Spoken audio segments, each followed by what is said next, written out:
საქმე დილას დღევანდელ გადაცემაში მოგიყვებით და არჩევებს მოგცემთ ფილიპინებში და ტაივანში მოგზაურობაზე. თუ რა გვჭირდება, ვიდრე საქართველოს საზღვრებს დავტოვებთ. დეტალებს მოგვიყვებიან ტრადიციულად ორშაბათი დილიდან ანა კირკიტაძე, მენგლეთის დამფუძნებელი და მარიამ ზივიზივაძე, იკონსულის გაყიდვებისა და მომხმარებელთან ურთიერთობის დეპარტამენტის ხელმძღვანელი. მოგესალმები მარიამ. დილასდობისა. მოგესალმებით სავიზო ცენტრი კონსულისა და ტურისტული კომპანია ვინგლეთის სახელით. დღეს ჩვენი რუბრიკით აზიაში გამოგზაურებთ. მოგვიყვებით ფილიპინებისა და ტაივანის როგორც სავიზო პროცესებზე, ასევე სამოგზაურო რჩევების შესახებ. ფილიპინების პასპორტის მფლობელებს 34 ქვეყანაში შეუძლიათ მოგზაურობა უვიზოთ. 119 ქვეყანასთან კი ვიზა სჭირდებათ. 51 ქვეყნის შემთხვევაში ამოქმედებულია Visa on Arrival სისტემა, 4 ქვეყანასთან კი ელექტრონული ავტორიზაციაა საჭირო. უშუალოდ ფილიპინებში მოგზაურობას რაც შეეხება, ქვეყანაში უვიზოთ შესვლა 159 ქვეყნის მოქალაქეს შეუძლია. ვიზა კი 39 ქვეყნის მოქალაქეს სჭირდება. მათ შორის საქართველოს მოქალაქეებს. მარიამ, ალბათ საინტერესოა რა გზები არსებობს ზოგადად ფილიპინების ვიზის მისაღებად. რა თქმა უნდა, ფილიპინების სავიზო პროცესი მარტივია ისეთ ქვეყნებთან შედარებით, როგორიც არის ამერიკის შეერთებული შტატები ან დიდი ბრიტანეთი. გასაუბრების თარიღის ჩანიშვნა სატელეფონო ზარის საშუალებით ხდება. გთხოვთ გაითვალისწინოთ, რომ ფილიპინების გენერალურ საპატიო საკონსულოში ვიზიტი მხოლოდ ორშაბათსა და ხუთშაბათს 10 საათიდან 13 საათამდეა შესაძლებელი. თარიღის დაჯავშნის შემდეგ ავსებთ სავიზო აპლიკაციას, რომელსაც შემდგომში ოფიცერი გაეცნობა. სავიზო აპლიკაციისთვის დაგჭირდებათ მოქმედი პასპორტი, ასევე განაცხადის გაკეთება ერთწლიანი პასპორტითაც არის შესაძლებელი, რომელსაც ვადა მინიმუმ 6 თვე უნდა ჰქონდეს. ასევე დაგჭირდებათ მოქმედი პირადობის მოწმობა, 2 ბიომეტრიული ფოტოსურათი 3/4-ზე დაბეჭდილი, გადაღებული თეთრ ფონზე. ასევე მოამზადეთ სამოგზაურო დაზღვევა, ავიაბილეთისა და სასტუმროს ჯავშანი, ბოლო 6 თვის სახელფასო ამონაწერი, ხოლო თუ ანაბარზე გაგვთ თანხა, გააკეთეთ მისი ამონაწერი და დაუხდეთ აღნიშნულ დოკუმენტებს. ამასთან ერთად დაგჭირდებათ ცნობა სამსახურიდან, სადაც მითითებული უნდა იყოს თქვენი პოზიცია, ყოველთვიური ხელფასი და სამუშაოს დაწყების თარიღი. თუ თქვენ მიემგზავრებით კონკრეტული მიზნით, როგორიც შეიძლება იყოს ოჯახის წევრის მონახულება, რაიმე კონფერენციაში მონაწილეობის მიღება და ასე შემდეგ, მოწვევის წერილი თან დაუხდეთ აღნიშნულ დოკუმენტებს. გთხოვთ გაითვალისწინოთ. ყველა საბუთი უნდა იყოს ინგლისურ ენაზე. თუ რომელიმე საბუთი არ არის ინგლისურად, თარგმნეთ და დაამოწმეთ. რაც შეეხება სავიზო მოსაკრებელს, სავიზო მოსაკრებლის თანხა შეადგენს $40, რომელსაც იხდით გენერალურ საპატიო საკონსულში ვიზიტისად. ნახდი ანგარიშტორებით. კიდევ რა შეიძლება დამატებით რომ გავითვალისწინოთ კონკრეტულად ფილიპინის ვიზის მიღებისთვის? აუცილებლად უნდა გაითვალისწინოთ ვიზის მოქმედების პერიოდი. დადასტურებული ვიზა ვალიდურია გაცემის დღიდან 3 თვის განმავლობაში. ქვეყანაში დაყრდნობის პერიოდი კი 59 დღეს შეადგენს. აღსანიშნავია ის ფაქტიც, რომ ფილიპინების გენერალური საპატიო საკონსულოს საქართველოში ვიზას მხოლოდ საქართველოს მოქალაქეებზე გასცემს. ყველა სხვა შემთხვევაში აპლიკანტებმა უნდა დაუკავშირდნენ ფილიპინების საკონსულოს მათ ქვეყანაში, რომელიც ქვეყნის პასპორტის მფლობელებიც არიან. გასათვალისწინებელია ისიც, რომ ვიზის დადასტურების შემდეგ გამგზავრებამდე 3 დღით ადრე სპეციალური ელექტრონული ფორმის შევსება აუცილებელია. მარიამ, მოდი ახლა გადავიდეთ უკვე ტაივანის სავიზო პროცესებთან დაკავშირებით, როგორც ვიცი, შედარებით უფრო რთული და კომპლექსურია.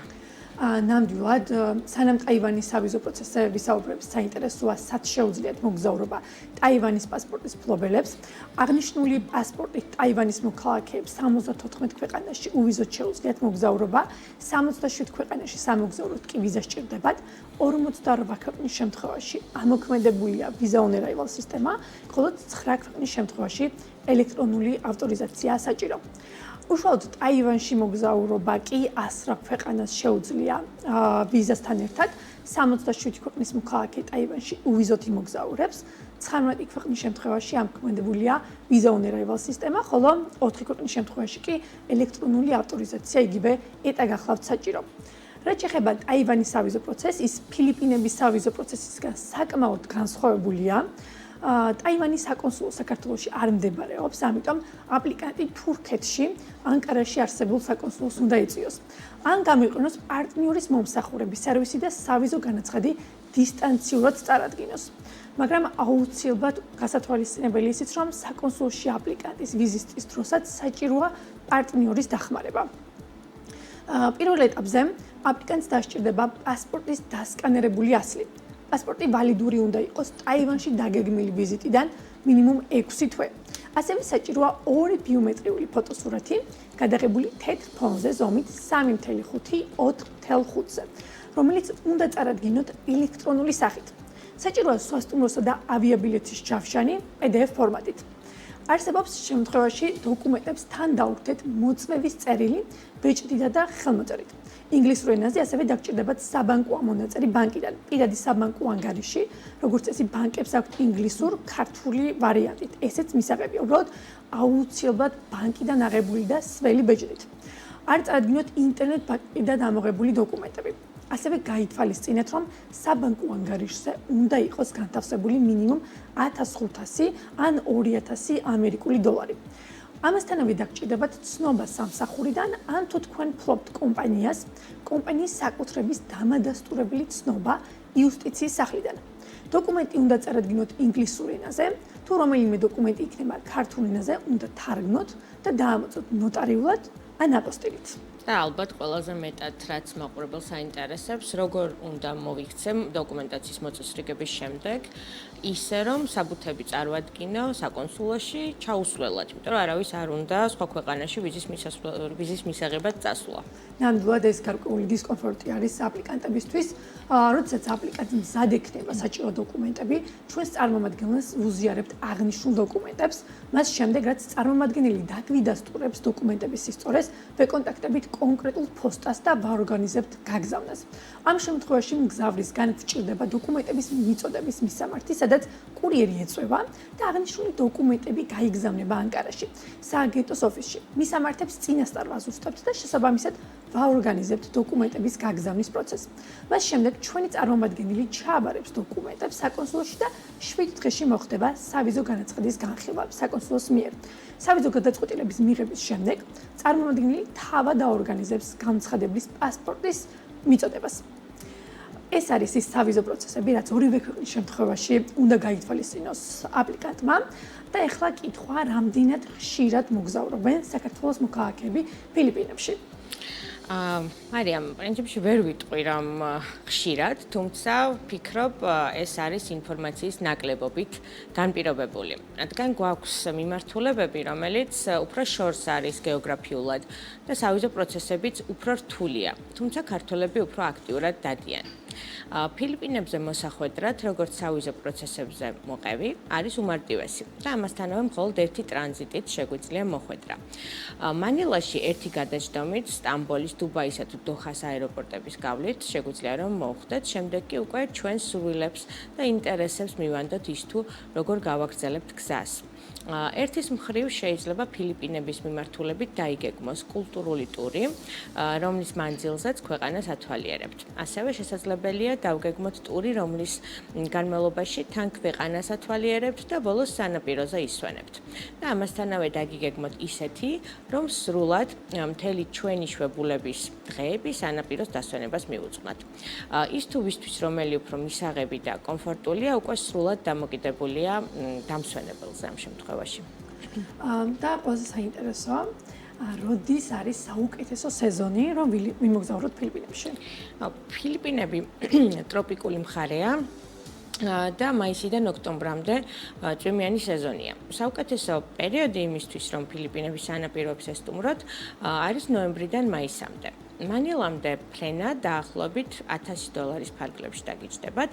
მანილადან ბორაკაიმდე კი 1 საათზე ოდნავ მეტის ფრენაა. და ორმხრივი ავიაბილეთი დაახლოებით $350 ფარგლებში დაგიჯდებათ. ღამის თვეებს რაც შეეხება, საშუალო დონის სასტუმრო $150-200 ფარგლებში მოიძებნება ერთი ღამის თევა 2 ადამიანზე, თუმცა არის როგორც ამაზე დაბალ, ასევე ამაზე უფრო მაღალ ბიუჯეტში. ეს დამოკიდებულია სეზონზე და სასტუმროს კატეგორიაზე.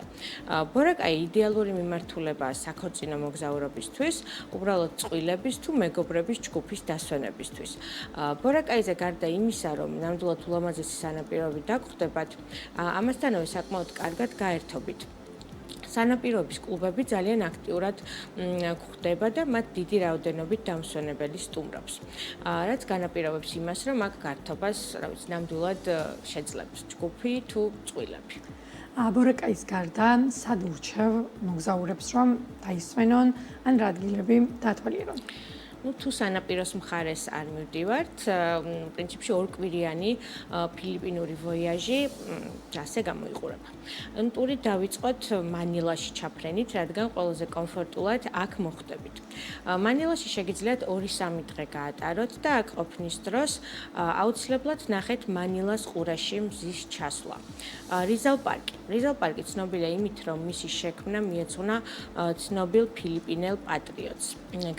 გაისერნეთ ინტრამუროსში. ეს არის ისტორიული ძველი ქალაქი, რომელიც კედლებითაა გარშემორტყმული. აქ ნამდვილად იგრძნობთ ძველი ქალაქის აურას. მანილადან ღამის ავტობუსს თუ გაყვებით, მოხვდებით ბანაუსა და საგადაში, სადაც ულამაზესი ბრინჯის პლანტაციების მინდვრები და მთის ბუნება დაგხვდებათ. ბანაუს ბრინჯის ტერასები იუნესკოს დაცვის ქვეშაცკია. აქ შეგიძლიათ გაისერნოთ ადგილობრივ სოფელში და ასევე საგადა დაათვალიეროთ. ნახავთ ჩვენთვის უცნაურ სანახაობას, ადგილებს, სადაც გარდაცვალების შემდგომი განსასვენებლები კლდეებზეა ჩამოკიდებული. ამის მიზეზი არის ის, რომ ადგილობრივებს სჯერათ, რაც უფრო ახლოს ხარ ზეცასთან, მით უფრო ახლოს იქნები სამოთხესთან და ამიტომ ხვდებით მსგავს პრეცედენტს. ზოგადად თქვენი არ ვიცი, მაგრამ ჩემს ყოველთვის საინტერესოა ხოლმე მსოფლიოს სხვადასხვა ქვეყნებში არსებული ერთმანეთისგან სრულიად განსხვავებული რწმენების მოსმენა თუ ნახვა. მთის ფილიპინების მონახულების შემდეგ გირჩევთ სანაპიროებისკენ გაეშუროთ. უნდა გაფრინდეთ ელ-ნიდოს მიმართულებით და აქ დაგხვდებათ ულამაზესი სანაპიროები, ლაგუნები და ასევე საიდუმლო სანაპიროები. ელ-ნიდოში შეგიძლიათ დაივინგიც, რომლის დროსაც მოინახულებთ ჩაძირულ გემს. ელ-ნიდოსა და კორონში გარდა იმისა, რომ დაგხვდებათ ძალიან ლამაზი სანაპიროები, ამასთანავე შეძლებთ მიირთვათ საუკეთესო ზღვის პროდუქტები. ფილიპინების ამ ნაწილში უბრალოდ სანაპიროებით ტკბობას და ზღვის პროდუქტების დაგემოვნებას ნამდვილად გირჩევთ. პალავანის ტერიტორიაზე მრავალი საინტერესო სანაპირო ზოლია.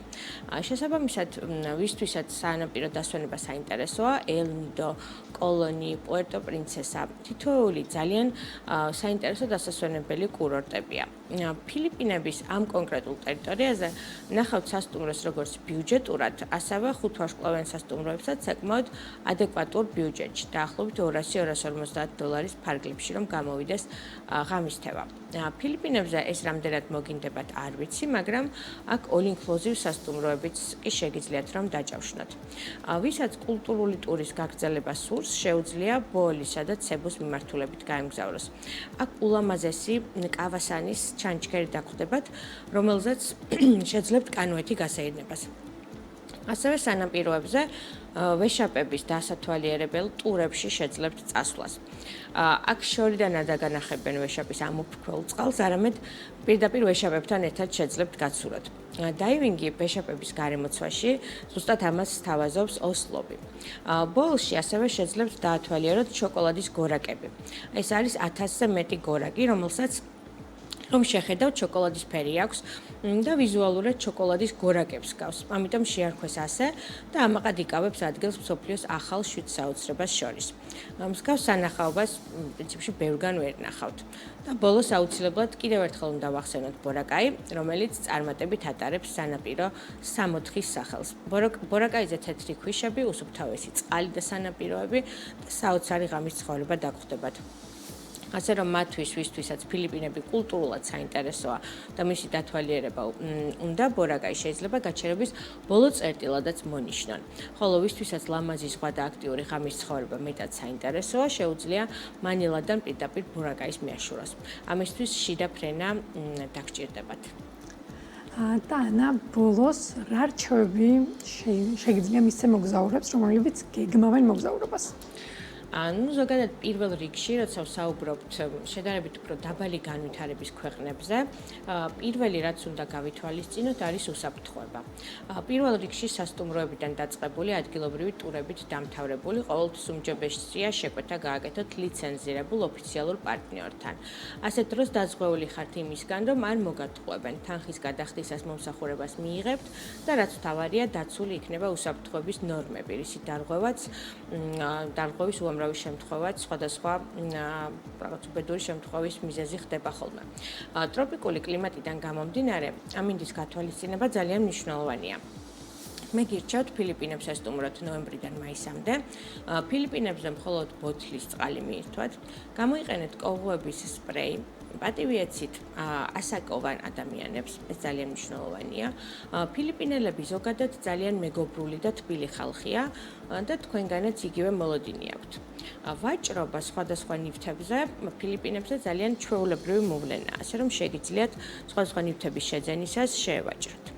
ვინმესთვის რაიმეს გამორთმევისა თუ გადაცემისას მარჯვენა ხელი გამოიყენეთ, რადგან მარცხენა ბინძურად ითვლება ისევე როგორც აზიის ბევრ ქვეყანაში. 10-15%-იანი ტიპი გაითვალისწინეთ მომსახურების მიღებისას, ხურდა ფულით ტიპინგი მხოლოდ ქაღალდის ფულთან ერთადაა მიღებული. ტაძრებში მხოლოდ შესაფერისად ჩაცმულები შედით. ადგილობრივებთან ფოტოებს თუ გადაიღებთ, მათი ნებართვის გარეშე ეს არ გააკეთოთ და თხოვნის გარეშე. არ გააკრიტიკოთ ფილიპინები როგორც ქვეყანა ადგილობრივებთან. საჯაროდ ჩხუბი და სიბრაზის გამოხატვაც არ არის მიღებული. დღეისათვის სულ ეს იყო, ჩვენი შემდეგი რუბრიკით კი მომავალი ორშაბათისთვის დაგიბრუნდებით. ანა მარიამ, მადლობა ძალიან საინტერესო მიმოხილვისთვის და რჩევებისთვის, რომელიც ჩვენს ქართულ მოგზაურებს გავუზიარეთ ორშაბათი დილიდან. ანა კირკიტაძე, ვინკლეთის დამფუძნებელი და მარიამ ზივიძივაძე, კონსულის გაყიდვებისა და მომხმარებელთან ურთიერთობების დეპარტამენტის ხელმძღვანელი იყვნენ დილიდან ჩვენთან ერთად.